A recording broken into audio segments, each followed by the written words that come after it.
नमस्कार भाई, सभी का जेके क्लासेस में स्वागत है। और जीके की क्लास के अंदर आज अपने पढ़ने वाले हैं। सबसे पहले स्टार्टिंग पॉइंट कर रहे हैं भाई, और बाद प्रागैतिहासिक काल से ही शुरू करेंगे, क्योंकि आगे सभ्यता पढ़ेंगे, आगे राजवंश पढ़ने वाले हैं। इसे अगर सभ्यता पढ़ने से पहले अगर थोड़ा सा प्रागैतिहासिक काल को समझ लिया जाए तो थोड़ा आसान हो जाता है, क्योंकि कुछ प्रश्न हैं जो बार बार पूछ ही लेता है भाई, घुमा फिरा कर। तो सबसे पहले मैं टाइम नहीं वेस्ट करता हुआ सीधा टॉपिक पर जा रहा हूं भाई। तो आप सारे के सारे बॉक्स दीजिएगा। और सबसे पहला टॉपिक है प्रागैतिहासिक काल।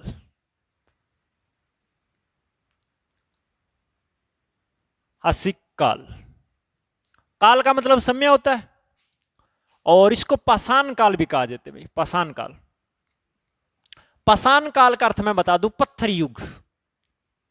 पत्थर युग या पत्थरों का काल, वह काल, वह समय जिसमें मानव लगभग सभी के सभी काम पत्थरों से ही करता था। वो काल, देखिए भाई, प्रागैतिहासिक काल वो समय है जिसके बारे में अपने को लिखित परिणाम नहीं मिला, लेकिन इसके बारे में कल्पनाएं की गई है कि मानव इस तरह से रहता होगा।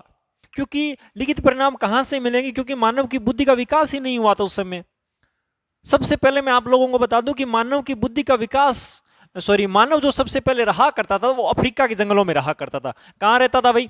अफ्रीका के जंगलों के अंदर। याद रखना भाई, अपने कहां से आए हुए लोग हैं? अफ्रीका के जंगलों से आए हैं। ये मत सोच लेना कि हम अफ्रीका कभी गए नहीं, आए वहां से हैं। कोई कहे ना कि आप कभी अफ्रीका नहीं गए, तो आप सोच लेना कि हम अफ्रीका से ही आए हैं। अफ्रीका के जंगलों में 40 लाख ईसा पूर्व माना जाता है भाई, 40 लाख ईसा पूर्व मानव अफ्रीका के जंगलों में रहा करता था। मानव चलने के लिए हाथ व पैर दोनों का इस्तेमाल किया करता था। मानव के शरीर पर बहुत सारे बाल हुआ करते थे। दिमाग का जो आकार है बहुत बड़ा हुआ करता था। बुद्धि इतनी विकसित थी नहीं। कहते हैं कि धीरे धीरे जैसे जैसे इंसान की जरूरतें बढ़ी, वैसे वैसे इंसान ने आगे प्रस्थान करना शुरू कर दिया, मध्य एशिया की तरफ, अफ्रीका की तरफ धीरे धीरे फैलना शुरू कर दिया। और कहते भारत की मैं बात करूं, भारत में अगर कहीं मानव की उत्पत्ति से संबंधित अगर अपने को मिलते हैं अवशेष, तो वो प्लास्टोसिन काल है। कौन सा काल है भाई? प्लास्टोसिन काल, या जिसको हिम युग कहा जाते हैं। हिम युग या प्लास्टोसिन काल, सीन काल। याद रखना भाई, भारत के अंदर सबसे पहले अगर हिम युग या प्लास्टोसिन काल के अंदर मानव से संबंधित अवशेष मिलना शुरू होते हैं, और विश्व के अंदर तो अफ्रीका के जंगलों से, और भारत के अंदर अगर मानव से संबंधित कई अवशेष मिलते हैं, तो वो कौन सी नदी है भाई? कौन सा क्षेत्र है? नर्मदा नदी है। कहां बहती है? आपको पता ही है, गुजरात के अंदर बहती है। देखिए भाई, प्रागैतिहासिक काल को 3 भागों में बांटा गया है। सबसे पहला काल पूर्व पाषाण, पूर्व पाषाण काल। दूसरा मध्य पाषाण काल। तीसरा है नव पाषाण काल। देखिए भाई, 3 भागों में बांटा गया है, पूर्व पाषाण काल, मध्य पाषाण काल और नव पाषाण काल। पूर्व पाषाण काल वह समय जिसमें मानव जंगलों में रहा करता था। कहां रहता था भाई? जंगलों में। और जंगलों में कहां रहेगा? गुफाओं में। कहां रहता है भाई? गुफाओं में। याद रखना, सबसे पहले पूर्व पाषाण काल की बात हो रही है। मानव कहां रहता था? जंगलों में, गुफाओं में रहा करता था। और कहते शरीर को ढकने के लिए पत्तों का इस्तेमाल करता था। उस जमाने की कोट पैंट हुआ करती थी भाई, ठीक है ना? किसका इस्तेमाल किया करता था? पत्तों का। और देखिए भाई, सबसे इंपॉर्टेंट, बाकी कुछ रहे नहीं रहे याद, इसको जरूर याद रखना, मैं नोट लगा रहा हूं कि मानव ने आग का आविष्कार किया। याद रखना भाई, किसका आविष्कार करता है मानव? आग का आविष्कार करता है। और सभी कार्य करने के लिए मानव पत्थरों का इस्तेमाल किया करता था। याद रखना, कुछ सी बातें हैं। जंगलों में रहता था। जंगलों में कहां? गुफाओं में। किसका इस्तेमाल किया करता था? पत्तों का। आग का आविष्कार करता है मानव। किसका आविष्कार करता है? आग का। किस काल में? पूर्व पाषाण काल के अंदर। और सभी कार्य किससे किया करता था? पत्थरों से। उसके बाद का जो दौर आता है वो मध्य पाषाण काल है। कौन सा काल है भाई? मध्य पाषाण काल। इसको याद करने की थोड़ी सी मैं आपको एक ट्रिक बता देता हूं। छोटी सी एक कहानी है, उसको याद रखना। एक तो चुन्नी हुआ करती थी भाई, चुन्नी और मुन्नी। चुन्नी के घर के अंदर गुफाएं हुआ करती थी, एक चुन्नी की और एक मुन्नी की। इसकी गुफा के अंदर उसकी मम्मी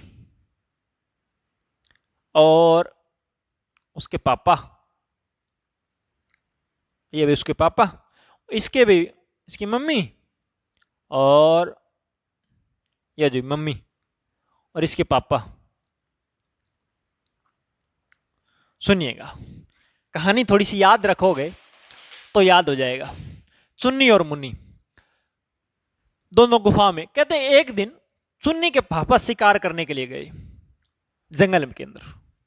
जंगल के अंदर शिकार किया करते थे। श्योर सी बात है कि सारे के सारे ऐसे तो जानवर है नहीं कि जिनको मानव शिकार कर सके। बहुत सारे ऐसे भी जानवर हुआ करते हैं जिनका शिकार मानव खुद हो जाता है, जिनका शिकार करने के लिए मानव है सक्षम नहीं है भाई। कहते एक दिन गए चुन्नी के पापा शिकार पे, खुद शिकार हो गए। जंगली जानवर ने उनकी हत्या कर दी।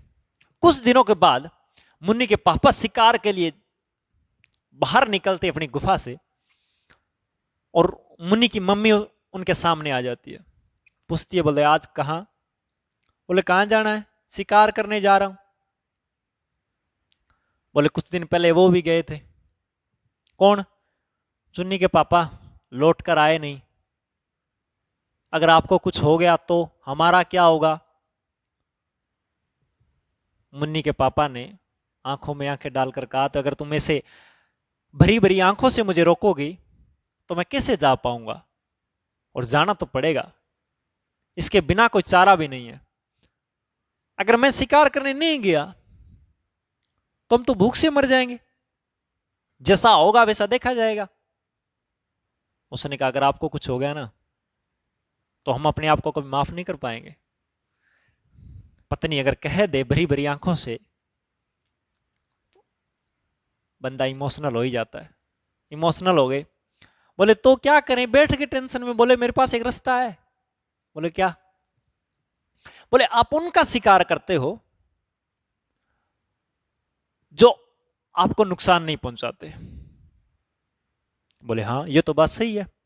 बोले कि क्यों ना उन जानवरों को हम पालना शुरू कर दें। बोले बड़ी बात मत कर, ऐसे थोड़ी संभव है। बोले संभव है।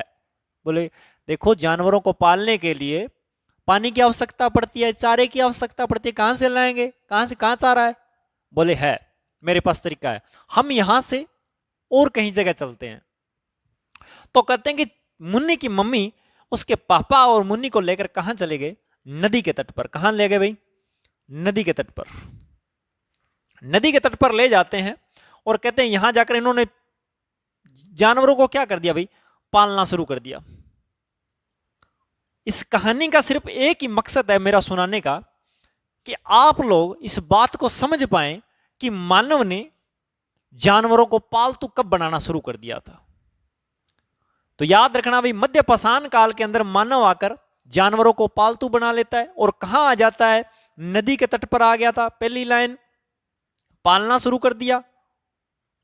दूसरी बात क्या कर दिया भाई? नदी के तट पर आ गया। तीसरी बात कि ये कच्चे मकानों में कहां रहना शुरू कर देता है? कच्चे मकानों के अंदर रहना शुरू कर देता है। ठीक है ना भाई? कहां से निकल कर आया?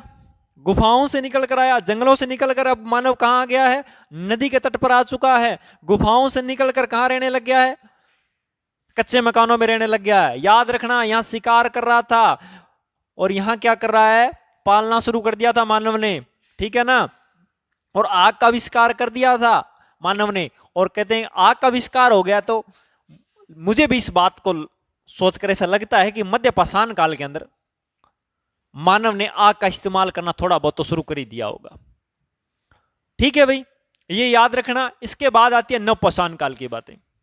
ठीक है, आगे नवपाषाण काल के अंदर देखिएगा क्या करता है मानव। एक तो देखिए भाई, मानव ने कृषि करना शुरू कर दिया था। क्या करना शुरू कर दिया? कृषि करना। नवपाषाण काल के अंदर क्या कर देता है मानव ने? कृषि करना। जानवरों को तो क्या बना लिया? पालतू। क्या बना लेता है? पालतू। तो मध्यपाषाण काल में ही होगी थी। मानव अब सिर्फ कहा मांस पर निर्भर नहीं रहा है। नवपाषाण काल के अंदर याद रखना किस पर निर्भर हो गया है? अब कृषि करना प्रारंभ कर देता है, जानवरों को पालतू बना लेता है। और सबसे इंपॉर्टेंट बात वही कि मानव ने नवपाषाण काल के अंदर किसका आविष्कार किया? पहिया। याद रखना 2 ही प्रश्न है सबसे इंपॉर्टेंट। आग का आविष्कार पूछते हैं पूर्व पाषाण काल के अंदर, पहिए का आविष्कार कब किया मानव ने? नवपाषाण काल के अंदर किया था। ये मेन बातें हैं, बस याद रखना भाई। और एक मैं और बात बता दूं कि मानव सभी काम लगभग पत्थरों से किया करता था। तो 2 प्रकार के पत्थर जरूर याद रखना भाई, बाकी रहे नहीं रहे। एक होता है हैंड एक्स, हैंड एक्स जिसको क्या बोलते हैं? हस्त कोठार, हस्त कोठार। ये ऐसा होता था भाई पत्थर, यूं नुकुला ऐसे तीखा, शिकार करने के लिए इस्तेमाल करता होगा मान लो। हैंड एक्स, हस्त कोठार जिसको हाथ से पकड़कर वार किया करता था। दूसरा चापर चापिंग पेबुल, चापर चापिंग पेबुल। ये कैसे भाई? ऐसे बड़ा सारा पत्थर हुआ करता था। ये हैंड एक्स तीखा हुआ करता था, चापर चापिंग पेबुल बड़ा हुआ करता था। ठीक है भाई। तो ये तो भाई पूर्व पाषाण काल की बातें थी, पूर्व पाषाण काल की, मध्य पाषाण काल की और नवपाषाण काल की। प्रागैतिहासिक काल को 3 भागों में बांटा गया है। उसके बाद अपन आद्र ऐतिहासिक काल के बारे में पढ़ेंगे, उसके बाद अपन इतिहास के बारे में पढ़ेंगे। ठीक है ना? तो भाई आज की क्लास कैसी लगी? आवाज कैसे आ रही है कि नहीं आ रही? आपको समझ आ रहा है कि नहीं आ रहा? मेरी भाषा को आप समझ पा रहे हैं कि नहीं पा रहे? तो आप इस बात को कमेंट करके बताइए कहाँ हम गलतियां कर रहे हैं, कौन कौन सी गलतियां हैं। वो कहते हैं ना, इंसान अपनी गलतियों से सीखने लग जाए तो शायद जिंदगी कम पड़ जाती है, लेकिन दूसरों की गलतियों से सीखने लग जाए तो इंसान बड़ा जल्दी सीख जाता है। धन्यवाद। जय हिंद।